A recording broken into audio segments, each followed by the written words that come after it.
Confidence intervals for two proportion problems. Example 1. As part of the Pew Internet and American Life project, researchers conducted 2 surveys in 2012. The first survey asked a random sample of 799 U.S. teens about their use of social media and the Internet. The second survey posed similar questions to a random sample of 2,253 adults. In these 2 studies, 80% of teens and 69% of adults use social networking sites. Calculate the standard error of the sampling distribution of the difference of the sample proportions. Whew! Calculate the standard error of the sampling distribution of the difference in the sample proportion. So all we're looking for here is the standard error or the standard deviation of that sampling distribution.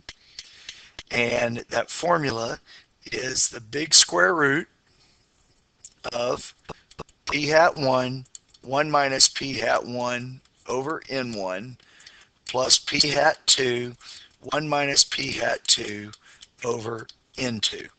And then we'll take these numbers that are listed up here and plug them in.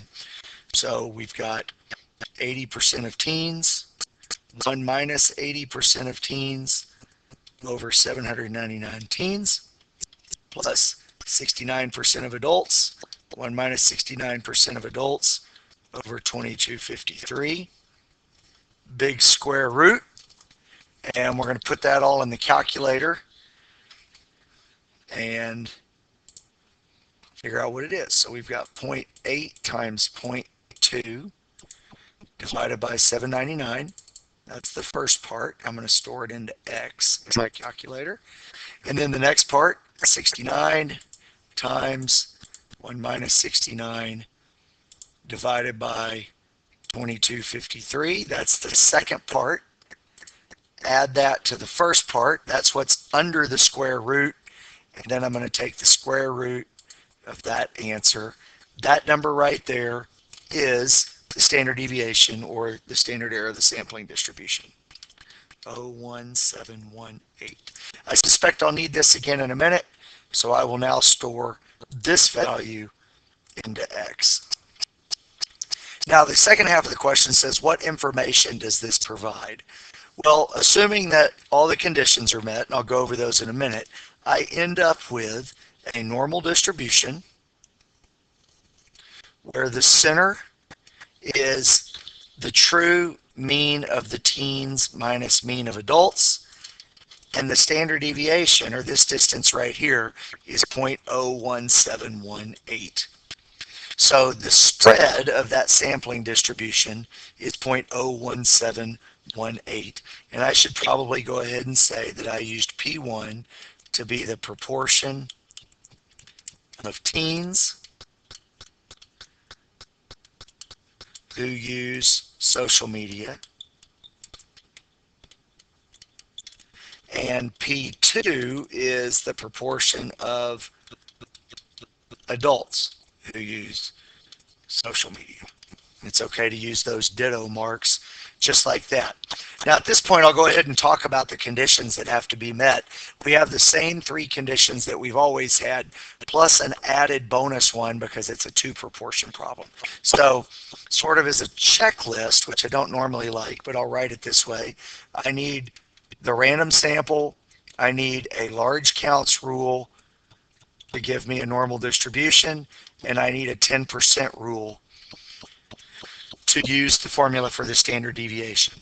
The trick is I need these 3 conditions met for both groups, both the teens and the adults.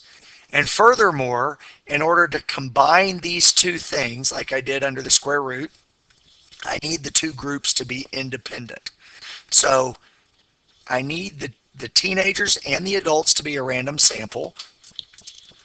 Luckily, I see right here, random sample. So that's a good thing.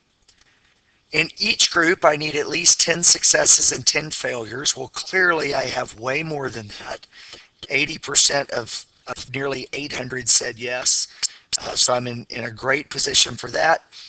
And 10 failures, same way with the adults and the teens. I need there to be more than 7,990 teens and 22,530 adults. That rule is clearly met. And I need the 2 groups to be independent of one another. For efficiency, I'm going to pause this, write them up, and then you can look at them.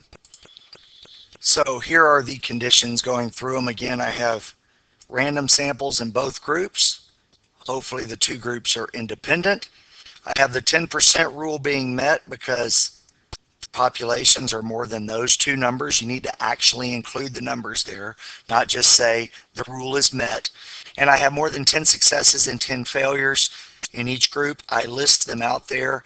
I got those numbers by multiplying 799 times 80%. And that's how many, that gives me 639. I had to round a little bit to get an integer value, and I did the same thing for all four of those. So those are the conditions that I need to have met. Finally, part B says, construct and interpret a 95% confidence interval for the difference between the proportion of all U.S. teens and adults that use social networking sites. So a 95% interval. I'm going to go ahead and rewrite the formula. I think it's good practice. It's the estimate plus or minus a critical value. We still use Z star because it's a proportion problem, times the standard deviation of the statistic.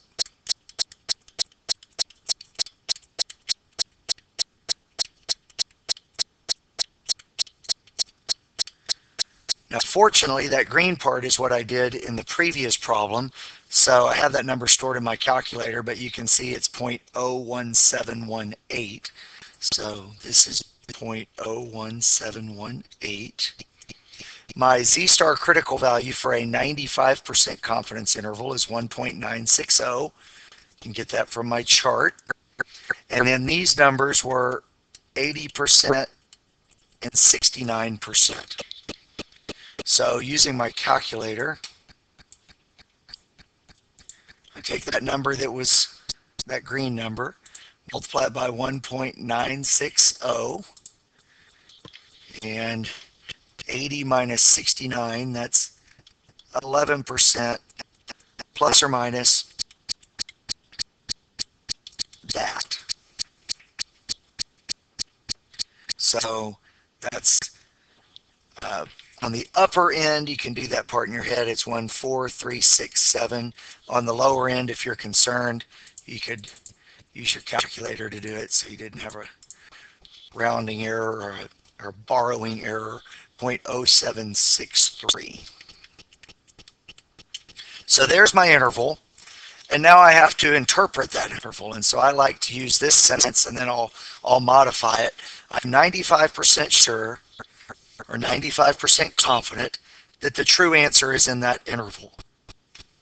I'm 95% confident the true answer is in that interval, which means I am 95% confident the true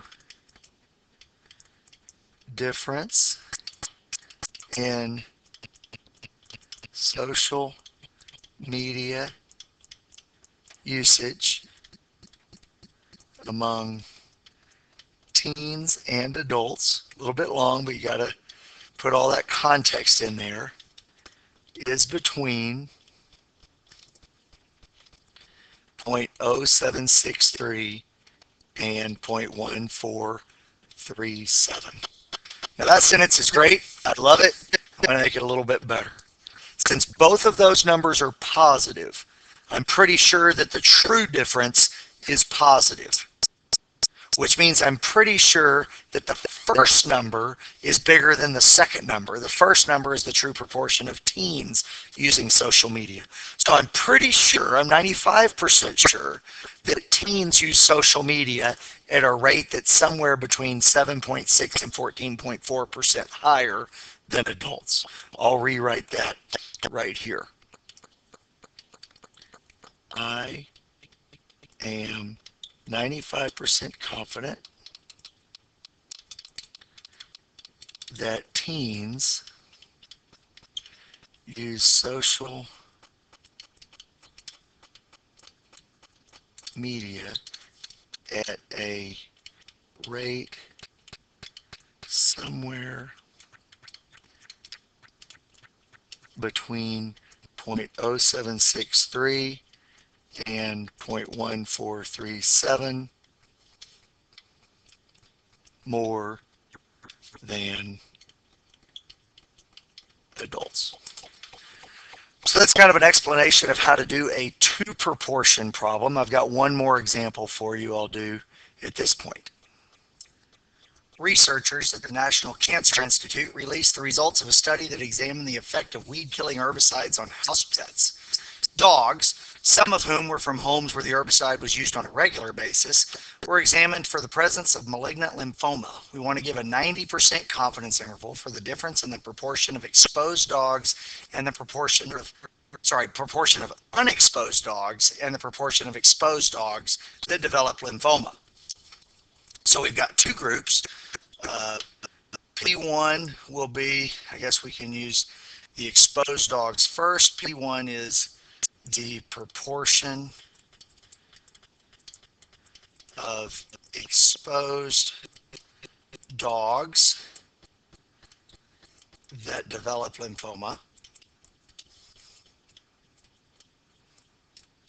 And P2 is the proportion of unexposed dogs that develop lymphoma.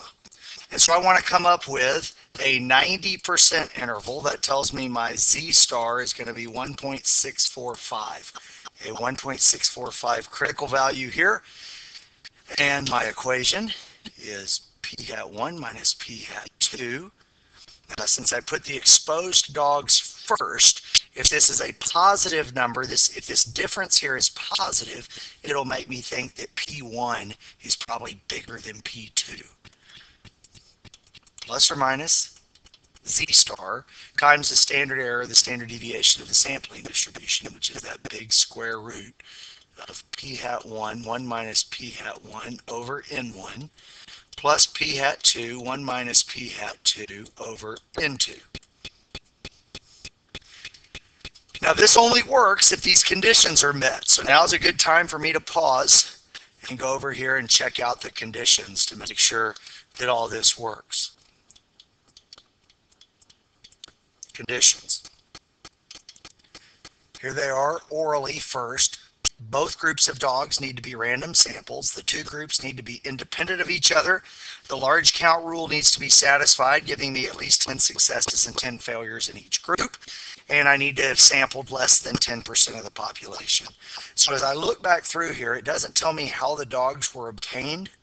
So I hope the two groups are independent and randomly sampled. This condition basically became an assumption because I didn't have that bit of information given to me. Okay, next, I'm going to check the large counts rule. Are there at least 10 successes and 10 failures in each group? Yes, so I have my successes are right here. My failures are going to be 827 minus 473 and 130 minus 19. So you could, of course, tell just by looking that both of those are more than 10, but I'm going to write it down anyway. This is 354, and this is what, 111? Okay, so that's a good thing, thankfully.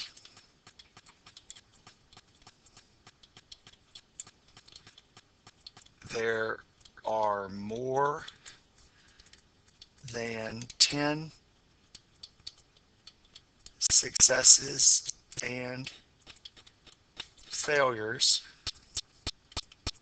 in each group. And just so that somebody can tell that I've actually done this, I'm not just winging it, I'm going to put the numbers on here. It's 473, 354, 19, and 111 respectively. And then finally, I need to sample less than 10% of the population. So certainly, there are more than 8,270 dogs I could expose. Even if I didn't expose them, I could have exposed them, and these ones that I exposed need to be a random sample of that group. And how many were there? 130. So 1,300, 10 times 130 dogs that aren't exposed. And to review this for just a second, the fact that I have random samples tells me the center of the distribution is going to be unbiased. So p hat 1 minus p hat 2 is an unbiased estimator for p1 minus p2. Or in other words, when I draw my normal curve, the center of this normal curve is p1 minus p2. That's what the random gets me. The independent gets me the ability to combine the standard deviation this way. The whole concept of the standard deviation being acceptable is with this 10% rule, because the formula is a little bit different if I don't have this 10% rule met. And finally, the large counts rule is what lets me draw this as a normal distribution right here. So that's why I've got to have these conditions. Now it's a matter of plugging in numbers. And when I plug numbers in, I like to just leave them as fractions.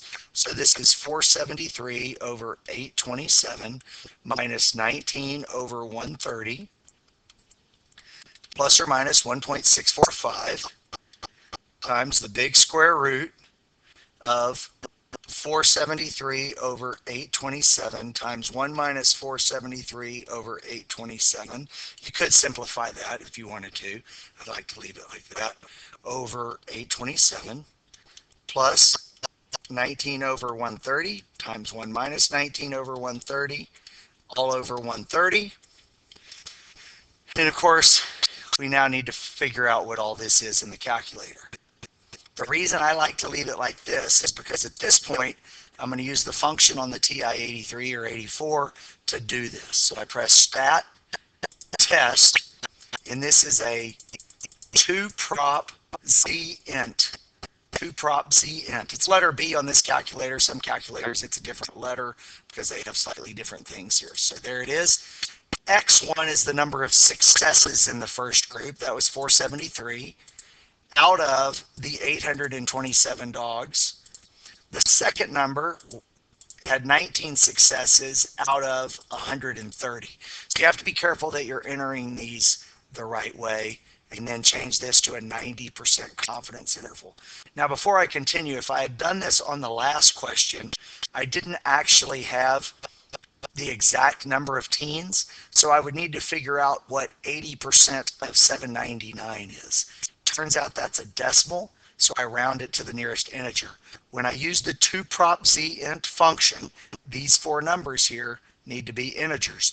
X being the number of successes, N being the number of attempts, or the number of people, or dogs in this case, in the sample.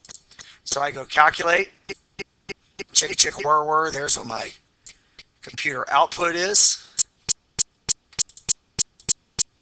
Drag that over here. There's my interval. Now you've still got to show all this work. The calculator just does all the heavy lifting for you. And you can see that my p hat 1, in other words, 473 over 827, is 57%. 19 over 130, that's 14.6%. That's what those things mean. And here's my interval. So I need to interpret that interval, and I'll do it just like I did on the problem before this one. I am 90% confident the true